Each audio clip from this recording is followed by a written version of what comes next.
Good morning, students. See, carbon everywhere. Carbon compounds are ubiquitous. Students, I have prepared few innovative charts on the topic carbon and its compounds to make this concept clear and easy to learn. Students, let's learn. Carbon ਸਾਰੇ ਸਜੀਵਾਂ ਦਾ ਆਧਾਰ ਹੈ। ਹਰ ਸਜੀਵ ਨਿਰਜੀਵ ਵਿੱਚ carbon ਮੌਜੂਦ ਹੈ। ਇਹ ਸਰਵ ਵਿਆਪਕ ਤੱਤ ਹੈ। ਜੀ ਤੁਹਾਡੀ 10th ਕਲਾਸ ਸਟੂਡੈਂਟਸ ਤੁਹਾਡੇ ਤੁਸੀਂ ਪੜ੍ਹਿਆ ਹੋਵੇਗਾ ਕਿ ਪੀਰੀਓਡਿਕ ਟੇਬਲ ਆਧੁਨਿਕ ਆਵਰਤੀ ਸਾਰਣੀ ਦੇ 14ਵੇਂ ਗਰੁੱਪ ਔਰ ਦੂਸਰੇ ਪੀਰੀਅਡ ਵਿੱਚ ਕਾਰਬਨ ਤੱਤ ਆਉਂਦਾ ਹੈ। ਕਾਰਬਨ ਤੱਤ ਨੂੰ ਸਥਾਨ ਮਿਲਿਆ ਹੈ।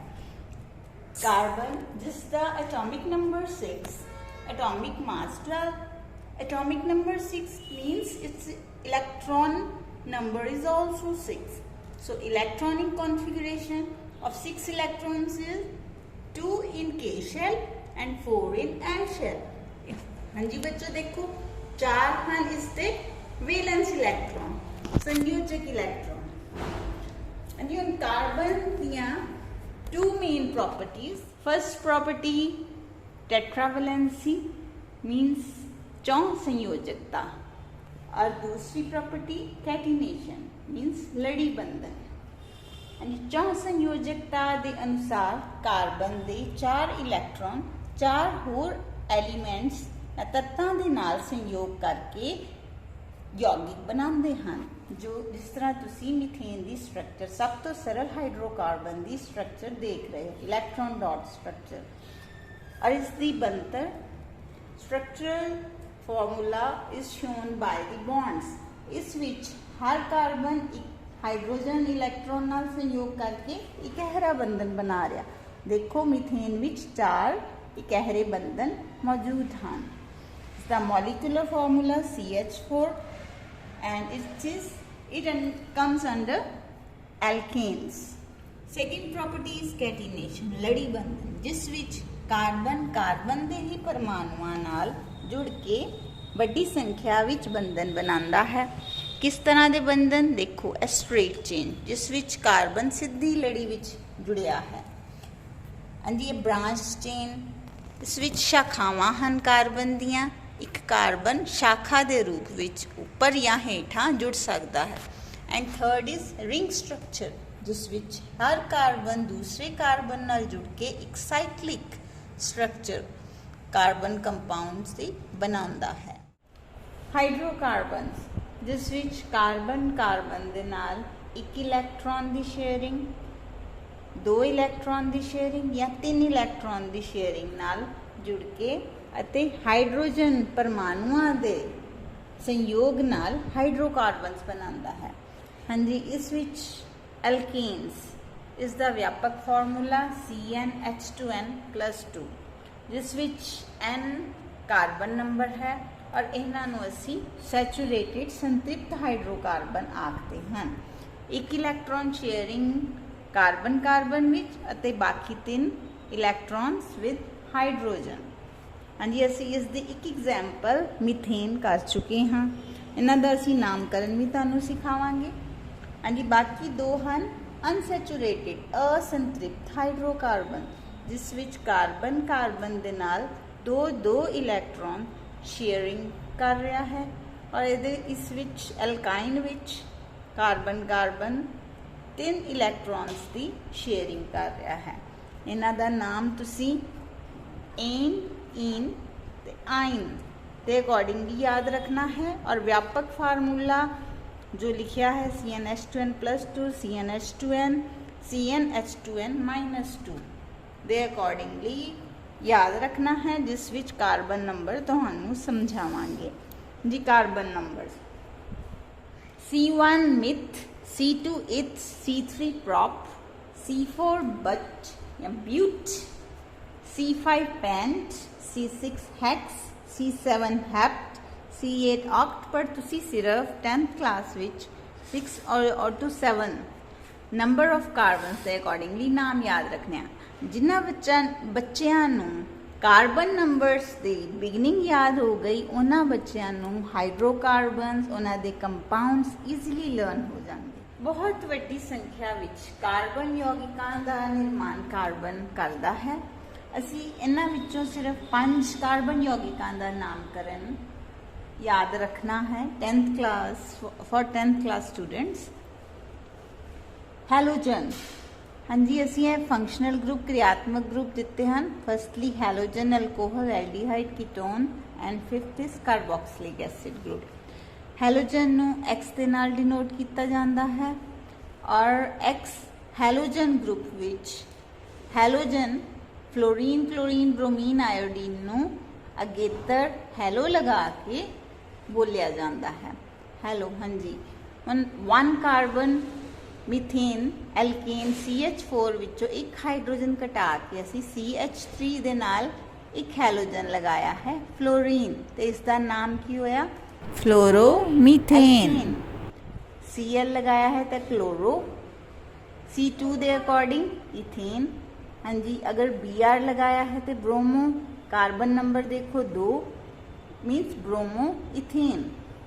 सिमिलरली आयोडो इथेन और आयोडो प्रोपेन।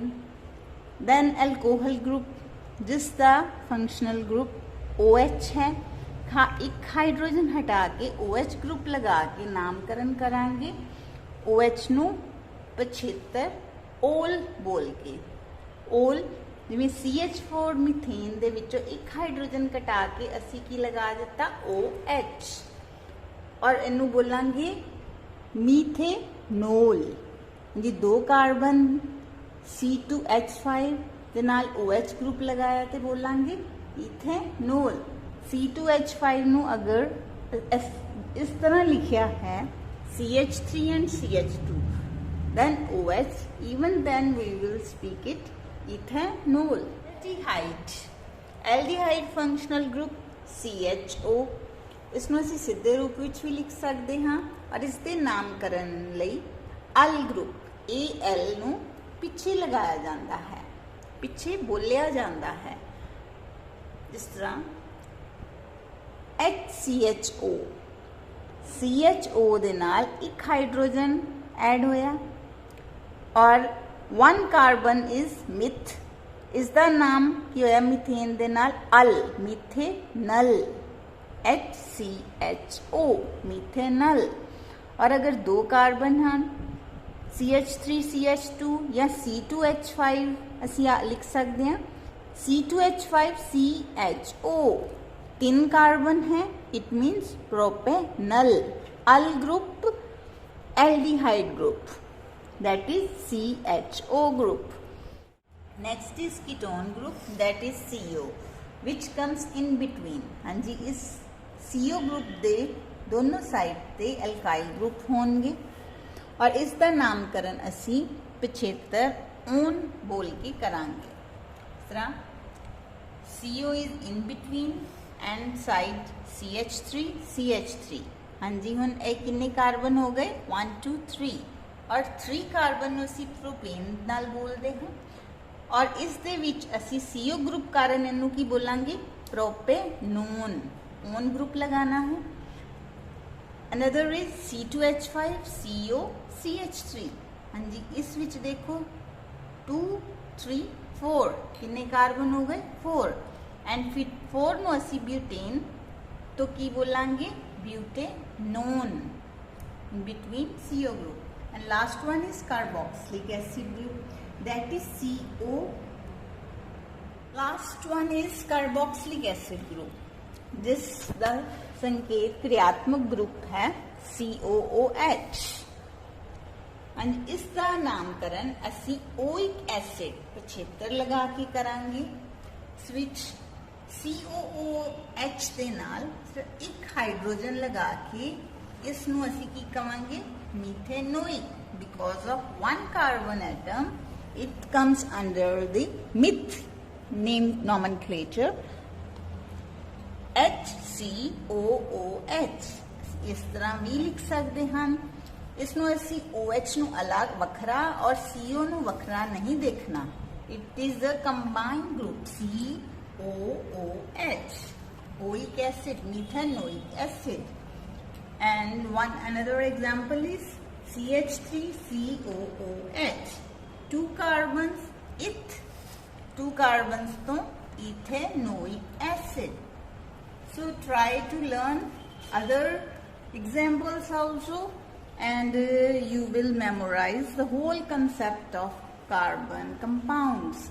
कार्बन यौगिकां दा नामकरण बहुत ईजीली याद रखोगे, पर इस दियां कुछ होर एग्जाम्पल्स भी जरूर करो। Examples in our daily life of carbon compounds, इन्हां दे यूजेस, हाँ जी, फ्रीऑन्स जिवें हेलोकार्बन यौगिक, क्लोरोफ्लोरोकार्बन्स ਅਸੀਂ ਰੈਫਰੀਜਰੇਟਰਸ ਜਾਂ AC ਦੇ ਵਿੱਚ यूज़ करते हैं कूलिंग इफेक्ट ਲਈ। Then alcohol, it's one of type isopropyl alcohol, hand sanitizer which use करते हैं। ये दालचीनी, cinnamon, cinnamic aldehyde जिस विच मौजूद हुंदा है वो रसोई विच यूज़ करते हैं। और बादाम जिस विच बेंजल्डिहाइड जिसका नाम है एल्डिहाइड ग्रुप मौजूद है। कैम्फर, मुश्कपूर विच कीटोन ग्रुप 2-कैम्फेनोन जिसका नाम है मौजूद है। कैम्फर और इवन नैप्थलीन बॉल्स, नैप्थलीन दियां गोलियां यूज़ करते हैं। हाँ जी, next is nail polish remover जो कि सारियां गर्ल्स यूज़ करदियां हैं। उस विच कीटोन ग्रुप एसीटोन जिसका नाम हुंदा है कीटोन ग्रुप है। Then in kitchen we use vinegar, सिरका, और सिरके दा नाम विच किहड़ा मौजूद है acetic acid, carboxylic acid group. ठीक,